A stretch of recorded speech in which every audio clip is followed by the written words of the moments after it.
जनवरी को हमारी ये जो डॉक्यूमेंट्री फिल्म है कई मतलब प्रांतों में चलेगी, हर शहर में। सब लोग, मैं सबको बताना चाहती हूँ आज की डेट में कि सब लोग इसको देखें। मैं तो गुलाबी साड़ी तो पहनी हूँ, लेकिन हमारे जो इस फिल्म के निर्माता हैं, क्या बोलो मैं, अरे वो प्रस्तुत करने वाले और ये डायरेक्टर ये भी बनाए जो निष्ठा जी, ये भी गुलाबी दोनों पहने हैं। मैं तो पहनी हूँ, तो मेरा काम है रोज का पहनना।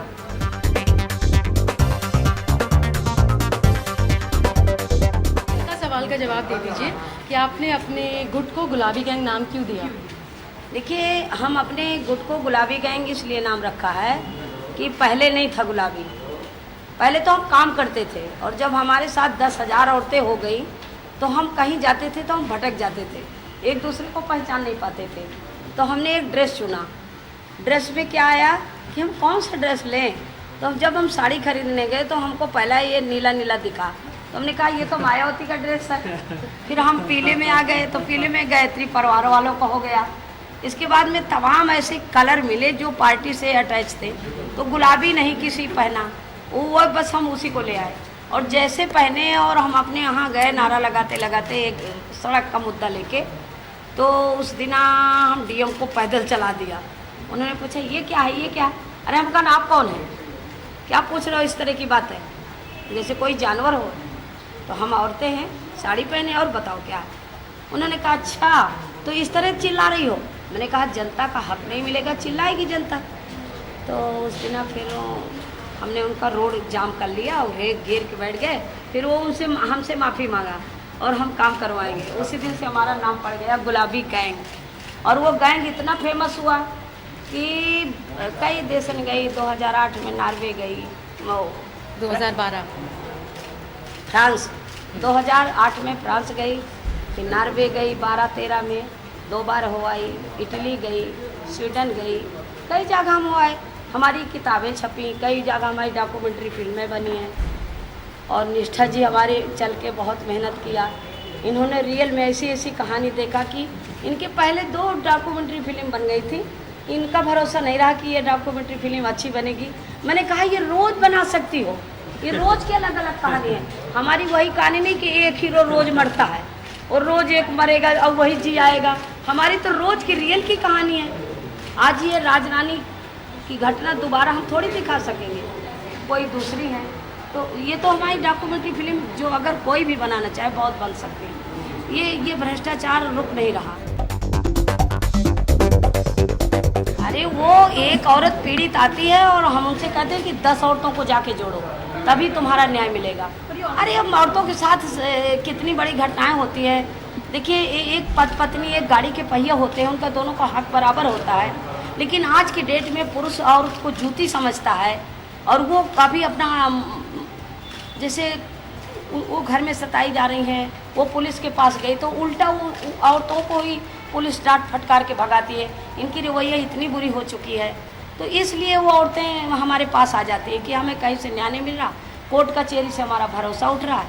तो बस हम कोर्ट का भरोसा ना लेके अपने बांस कोर्ट का ज़्यादातर हमें भरोसा हो चुका है कि हम बांस कोर्ट से उनको न्याय दिलवाते हैं। नहीं, कौन कहता कि मैं खुश नहीं हूँ? कौन? गुलाब गैंग वाली, जो माधुरी दीक्षित वाली, उन्होंने क्या बनाया है? वो कभी मुझको देखा है? मेरे पास कभी गई है? किसी महिला की घटना लेके आई हैं? हम क्यों खुश हों? हमसे उन्होंने परमिशन नहीं लिया, बिना परमिशन के वो हमारी फिल्म बना रही है। नहीं, कोर्ट हो ही गया है, उनके ऊपर कोर्ट कर दिया है। हाई कोर्ट में उनके ऊपर मुकदमा हो गया, उनको पूरी पार्टी बना दिया है कि हमसे परमिशन लें, अगर परमिशन नहीं लेते वो फिल्म नहीं रिलीज होने देंगे। एक्चुअली अगर मैं खुद जाती और संपत नहीं होती तो संपत जी नहीं होती तो बहुत दिक्कत होती। चूँकि संपत है और वहाँ लोग इनको बहुत मायने देते हैं, तो इनके साथ हम लोग थे, इनको फॉलो कर रहे थे, तो हमको उस तरह से कोई दिक्कत नहीं आई, क्योंकि लोग इनका मान करते हैं। तो उन्होंने कभी हमारे कैमरा को रोकने की ज़रूरत नहीं समझी। और कई जगह जैसे पुलिस वालों ने या वो रोकने की कोशिश की, तो हम लोग नहीं रुकते हैं क्योंकि हमारा काम है। अगर ये लोग हमें बोलते कि निष्ठा ये शूट नहीं करो, तो हम नहीं करते। लेकिन अगर पुलिस बोलती है या इस तरह के लोग जैसे गांव वाले जो औरतों को पीड़ित करें, अगर वो हमसे बोलें कि आप शूट नहीं करो, तो हम उनकी बात नहीं मानते। तो ये मेरी एक सिंपल स्ट्रैटेजी है। चैलेंजेस ये होते थे कि वहाँ के जो केसेस जो होते थे ना, तो सभी लोग डर के मारे चुप होते थे। जैसे हमारी फिल्म में एक केस है, एक लड़की की हम लोग को लाश मिलती है और पूरे गांव से हम लोग पूछ रहे हैं और संपत जी भी इंक्वायरी कर रही हैं, तो पूरा एकजुट है गांव और कोई नहीं बोल रहा है। रात में पंचायत बैठा दी और बता दिया सब लोग को कि आप यही बोलोगे, और औरतों को डरा दिया। तो सब एक ही आवाज़ में सब लोग बोल रहे हैं। तो कैसे आप सच्चाई तक पहुँचें, तो ये सबसे बड़ी मुश्किल होती है कि कौन सच बोल रहा है, कौन नहीं बोल रहा है, कौन डरा हुआ है, कौन नहीं डरा है। तो हम कैसे, अगर मैं सामने एक डॉक्यूमेंट्री लाऊंगी तो डॉक्यूमेंट्री में बहुत ज़रूरी है एक सच्चाई पेश करना। तो मुझे तो सच्चाई मालूम होनी चाहिए ना कि क्या सच्चाई है या नहीं। मैं सामने ले आऊँ और बाद में पता चले कि ये झूठ है, तो ये हम लोगों की रिस्पॉन्सिबिलिटी है। तो उसमें पूरा छानबीन करना कि क्या सच है क्या नहीं है, उसके लिए आपको बहुत पेशेंस चाहिए डॉक्यूमेंट्री के लिए। ये नहीं है कि एक बाइट मिल गया चले गए, वो नहीं है, मैं उसमें बिलीव नहीं करती हूँ। तो हम रोज़ाना 5-5 घंटे हम लोग ट्रैवल करते थे, दूर दूर गांव में जाते थे, इनके साथ होते थे, और जो दूसरा जिला के कमांडर हैं उनके साथ हम लोग रात दिन में 10-10, 12-12 घंटे ऐसी जगहों में जाते थे जहाँ गाड़ियाँ नहीं जाती हैं, चल चल के पूरा दिन कैमरा और पूरा सब इक्विपमेंट उठाकर हर जगह जाना। अगर एक गांव की ये कहानी है, जैसे वो लड़की मरी है तो उसकी माँ के पास गए जो कि 200 किलोमीटर दूर है। तो ये इसके लिए पेशेंस ज़रूरी है और हार नहीं मानना। हम लोग 5 महीने तक शूटिंग करते ही रहे हर केस का, जब तक हमें ये पूरी तरह से एश्योरेंस नहीं हो गया कि हाँ ये जो हम बात कर रहे हैं वो जो मैं सामने प्रस्तुत करूँगी फिल्म के अंदर, मैं I am sure that this is right.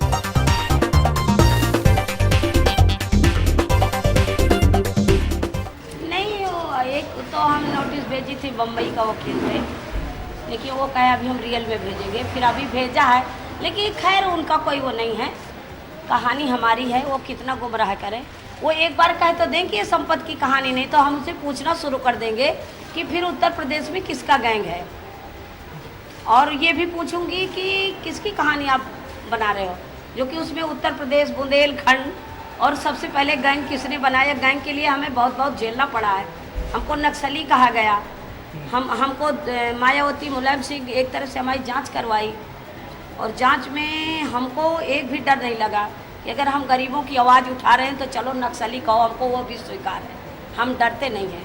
तो ये हम इसको नहीं डरते, लेकिन ये जो हमारे साथ ये खिलवाड़ कर रही हैं, तो हम उनको परमिशन तो तभी देंगे जब वो रज्जों से नाम संपत करेंगी और गुलाब से गुलाबी करेंगी, और वो हमसे पूछेंगी और हमसे परमिशन लेंगी, तब वो रिलीज होगी। नहीं, वो फिल्म का तो सपना न सोचे अनुभव सिन्हा कि मेरी फिल्म 7 मार्च को रिलीज होती, उनकी 7 मार्च को रिलीज होगी। अब मैं 2 मार्च को वहीं अन्ना जैसे अनशन करूँगी, तब समझ में आ जाएगा कि महिलाओं में क्या ताकत होती है। और ऐसी फिल्म, ऐसा संदेश दूंगी पूरी दुनिया को कि आज ये जो गंदी गंदी पिक्चर बनाते हैं, गंदे गाना गाते हैं, तो चीज़ बड़ी है मस्त मस्त, ये औरतों का तमाशा बना रखा है इन्होंने, इनको सीख जाएंगे। अभी तो देखो हम उतना बड़ा नहीं कर रहे, अभी हम महिलाओं तक है कि उनका न्याय मिले, लेकिन ये जो गाना बनाते हैं, गंदी पिक्चर दिखाते हैं, अगर मैं एक झटका मार दूं तो सारी औरतें लेके सेंसर बोर्ड का घेराव कर देंगी कि नहीं, खबरदार, अब ये गाना नहीं होगा। मुझे नहीं पता, मैं तो सिर्फ गुलाबी गैंग को जानता हूँ, डॉक्यूमेंट्री को जो मैंने देखी, जो मुझे बहुत पसंद आई, और मुझे लगा कि ये संवाद मीडिया के साथ करना बहुत ज़रूरी है, इस फिल्म को लोगों तक पहुंचाना बहुत ज़रूरी है। तो मैं तो गुलाबी गैंग का दीवाना हूँ, गुलाबी गैंग का प्रशंसक हूँ, मैं ये बात कहना चाहूँगा। हम वही कोशिश कर रहे हैं, आपने बिल्कुल सही सवाल किया कि डॉक्यूमेंट्री लोगों तक पहुँच नहीं पाती है, क्योंकि यहाँ पर इंडिया में हमारे यहाँ वो सिस्टम बनी नहीं है कि डॉक्यूमेंट्री को लोगों तक पहुँचाया जाए। और सेकंड, लोगों में ये बहुत गलत फहमी है कि एक डॉक्यूमेंट्री फिल्म है तो वो बोर ही होगी। अगर आप ये गुलाबी गैंग देखोगे तो मुझे नहीं लगता कि आप उठ पाओगे इस फिल्म को देखोगे। बहुत ही एंटरटेनिंग, बहुत ही एंगेजिंग फिल्म है ये डॉक्यूमेंट्री फिल्म। तो ये बात होना बहुत ज़रूरी है कि डॉक्यूमेंट्रीज़ को रिलीज़ मिले, लोगों तक डॉक्यूमेंट्रीज़ पहुँचे। और रहा जहाँ तक यूथ का सवाल, तो हमने शिप ऑफ थीसिस में हमारी फिल्म लोगों तक पहुँचाई है, तो हमने सोशल मीडिया को बहुत का यूज़ किया है, तो हम ट्विटर और फेसबुक ये सब चीज़ें यूज़ कर रहे हैं। यूट्यूब पे हमारे ट्रेलर है और जो भी मीडिया से मदद मिल पा रही है तो वो लेने की कोशिश कर रहे हैं। अभी तक क्या हुआ है ना, जब हम लोग सिनेमा देखने जाते हैं तो अपना दिमाग घर पे रख के, तो मैं थोड़ा उसको भी हम लोग सोहम के साथ मिलकर वो भी थोड़ा बदलना चाह रहे हैं कि हम सिनेमा देखने जाएं तो दिमाग लेके जाएं, और हर चीज़ को मतलब इंटरटेनिंग होना कि हर मिनट में आपको हंसा ही रही है, ये भी ज़रूरी नहीं है। मुझे लगता है कि लोग चाहते हैं आज कि हम अपने देश की असलियत देखें, और वो बहुत मतलब वो आएंगे और देखेंगे, अगर उनको मौका मिलेगा तो वो उनको ज़रूर अच्छा लगेगा।